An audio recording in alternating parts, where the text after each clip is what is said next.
పవన్ కళ్యాణ్ కోట్లాది మంది అభిమానుల ఆరాధ్య దైవం. అయినా సగటు మనిషిగా ఉండటానికే ఇష్టపడతాడు. ప్రజల మధ్యే ఉంటూ ప్రజా సమస్యలకై పోరాడే నాయకుడు. స్వార్థ రాజకీయం ఆయనకు తెలియదు. ఎవరికి ఏ సమస్య వచ్చినా నేనున్నానంటూ ముందుకు వస్తాడు. అందుకే రాజకీయాలకతీతంగా తమ సమస్యలు ఆయన దృష్టికి తీసుకువచ్చేందుకు సామాన్యులు క్యూ కడుతుంటారు. అవును, సామాన్యుల కష్టాలు తీర్చటమే ప్రధాన ఎజెండాగా పవర్ స్టార్ పవన్ కళ్యాణ్ జనసేన పార్టీని స్థాపించాడు. పార్టీ స్థాపించేటప్పుడే తన ఉద్దేశ్యాన్ని స్పష్టంగా చెప్పాడు జనసేనాని.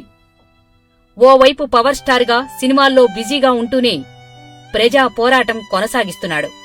సాధారణంగా ఒక పార్టీ అధ్యక్షుణ్ణి కలవటం, వారితో తమ సమస్యలు విన్నవించుకోవటం సామాన్యులకు అంత సులువు కాదు. కాని పవన్ విషయంలో అలా కాదు. ఎక్కడైనా ఏదైనా సమస్య ఉంటే తానే స్పందించి బాధితులను తన వద్దకు పిలిపించుకొని సమస్య ఏంటో తెలుసుకుంటాడు జనసేనాని. అనంతరం ఆ సమస్య సాధనకు ఉద్యమిస్తాడు. ఇలా అమరావతి రైతుల భూముల విషయంలోనూ, ఉద్దానం కిడ్నీ బాధితుల విషయంలోనూ ఉద్యమించాడు. ప్రభుత్వం మెడలు వంచి విజయం సాధించాడు. అందుకే సామాన్యుల ఆశాదీపంగా మారాడు. పశ్చిమ గోదావరి జిల్లాకు చెందిన మహిళలు కొద్ది నెలల క్రితం జనసేనాని కలిసి ఆక్వా పరిశ్రమకు సంబంధించిన సమస్యను విన్నవించుకున్నారు. పవన్ వద్ద భోరున విలపించారు.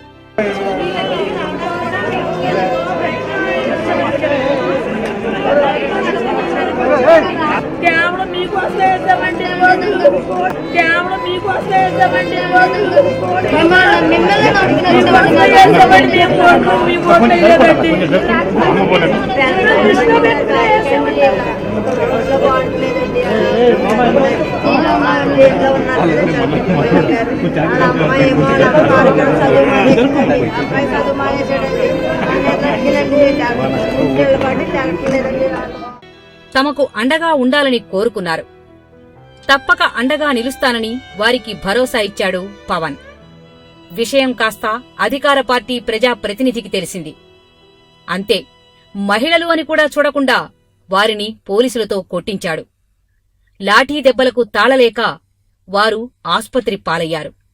వారి రోదన మీరే చూడండి. పాడు కళ్యాణం గారు నమస్తండి అయ్యా.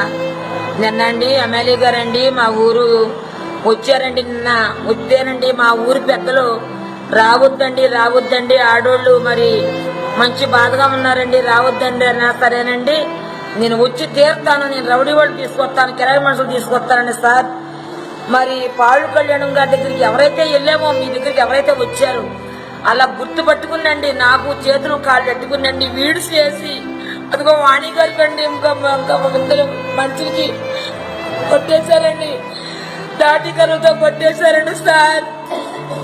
మీ దయండి. నిన్న ఎంత నన్ను ఒక్కదానే కాదండి, అనేక మంది బిడ్డల్ని కాపాడిన దెబ్బలు, కూనీ దెబ్బలు, ఆడ పోలీసులు పీకెట్టు నొక్కారు.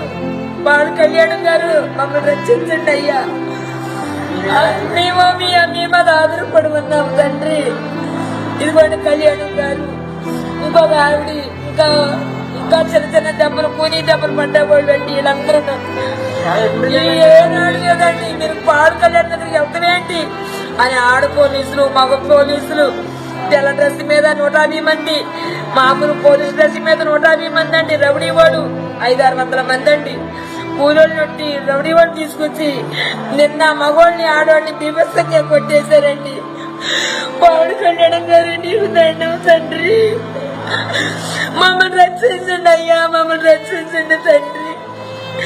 పాడు కళ్యాణ్ దగ్గరికి వెళ్తాగా ముసులుదానా, పాడు కళ్యాణ్ దగ్గరికి వెళ్తామంటే ముసులుదానని పోలీసులు అంటూ మాత్రమండి అలా చేశారండి. పాడు కళ్యాణం గారు, మీకు మా గ్రామాలు పుట్టి ఉంటామండి సార్, మమ్మల్ని రక్షించండి.